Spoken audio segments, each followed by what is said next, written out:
सर्दियों में ठंडियों में लड्डू गोपाल की सेवा कैसे करना चाहिए जिससे लड्डू गोपाल प्रसन्न रहे और आशीर्वाद हम सब पर बना रहे। श्री शिवाय नमस्तुभ्यम दोस्तों, मैं रोही मिश्रा अपने चैनल में आप सभी का स्वागत करती हूँ। आज हम सभी वीडियो में जानेंगे कि ठंडियों में लड्डू गोपाल की सेवा पूरे भाव से कैसे करना चाहिए, क्योंकि बहुत सारे स्थानों पर सर्दियाँ ठंड बहुत ज़्यादा पड़ने लगी है और ऐसे में लड्डू गोपाल की सेवा कैसे की जाए, ये वीडियो आपके लिए काफ़ी हेल्पफुल रहेगी। ये मेरे मायके के लड्डू गोपाल हैं जो कि वृंदावन से आए हैं और इनकी भी सेवा करने का सौभाग्य मुझे मिला। ये मेरे लिए बहुत ही बड़ी खुशी होती है। जब तक हम लड्डू गोपाल की सेवा तभी कर पाते हैं जब हमें उनकी कृपा प्राप्त होती है। जब उनकी कृपा आपके ऊपर होती है तभी आप भाव से लड्डू गोपाल की सेवा कर सकते हैं। तो जब भी मुझे कोई सेवा करने का सौभाग्य मिलता है, मैं लड्डू गोपाल को ही अपना मानती हूँ कि उन्होंने ही अपने से सेवा मुझसे करा रहे हैं। सर्दियाँ इतनी ज़्यादा हैं, ठंड इतनी ज़्यादा है कि हम सबको भी ठंडियाँ लग रही हैं और ऐसे में लड्डू गोपाल बाल स्वरूप होते हैं।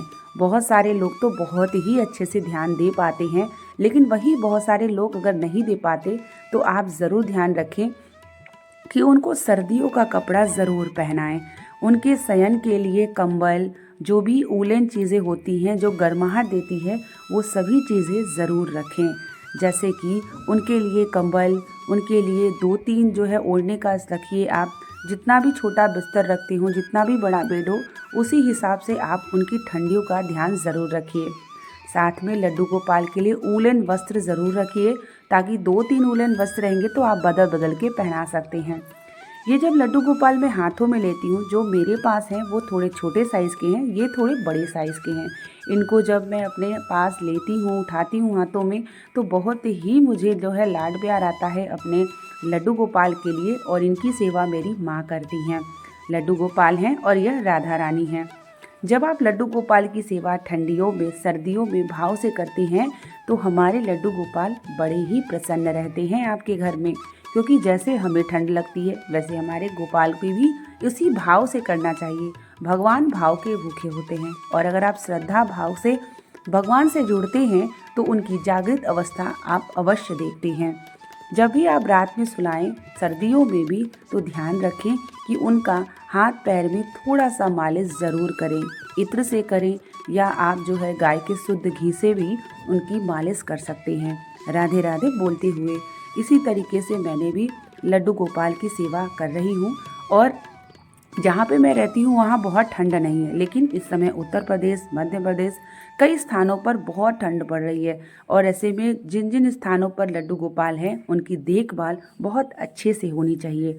आप देख सकते हैं कि यहाँ पर मैं कंबल पे रख के लड्डू गोपाल की सेवा कर रही हूँ, ताकि उन्हें ठंड ना लगे।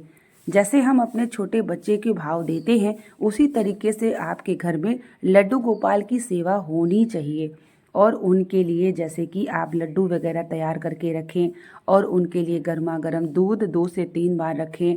थोड़ा सा उनके पास जो है इस तुलसी वगैरह हमेशा रखे रहिए। और जो भी आप जैसे प्रसाद लगाते हैं, जैसे हलवा वगैरह दे रहे हैं या कुछ भी दे रहे हैं, हल्का सा गर्म हो, बहुत ठंडा ना रहे, ये ध्यान रखिए। क्योंकि जैसे हम अपने बच्चों की सेवा करते हैं, बस उतनी ही तरीके से आपको अपने लड्डू गोपाल की सेवा करनी है, ये ध्यान में रखिए। देखिए, भगवान की सेवा करना ये आपके भाव से जुड़ता है।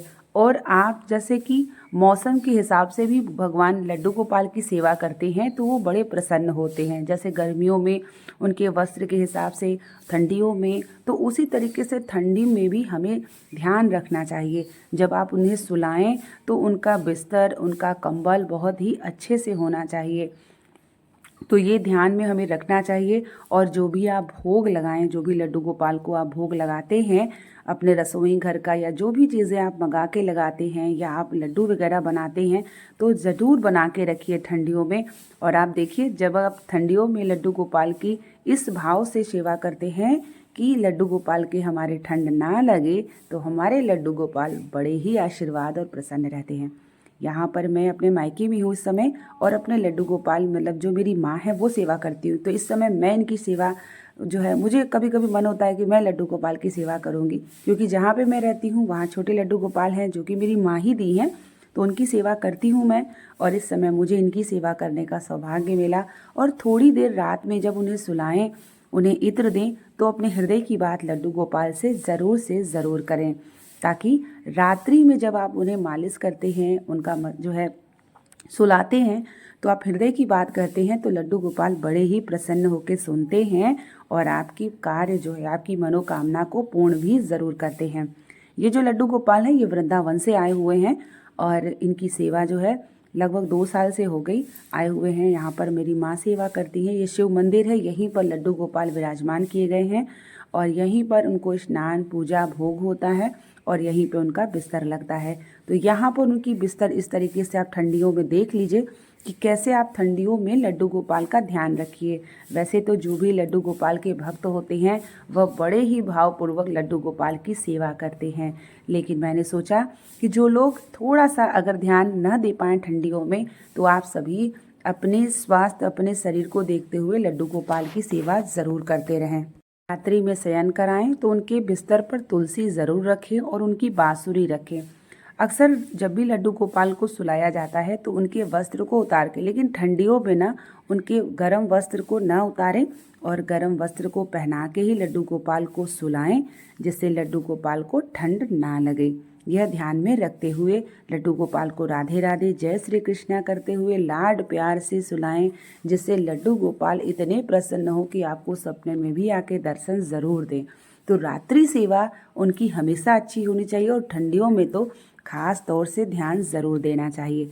तो इस तरीके से मंदिर में हमारे यहाँ लड्डू गोपाल को सुलाया जाता है और पास में बांसुरी रख दी जाती है और उसके बाद पर्दा लग जाता है और एक लाइट छोटी सी जलती रहती है, क्योंकि पूरे कहीं भी पूजा घर अगर आप बनाए हैं तो पूरे अंधेरा नहीं करना चाहिए, थोड़ी सी लाइट रोशनी ज़रूर रखना चाहिए।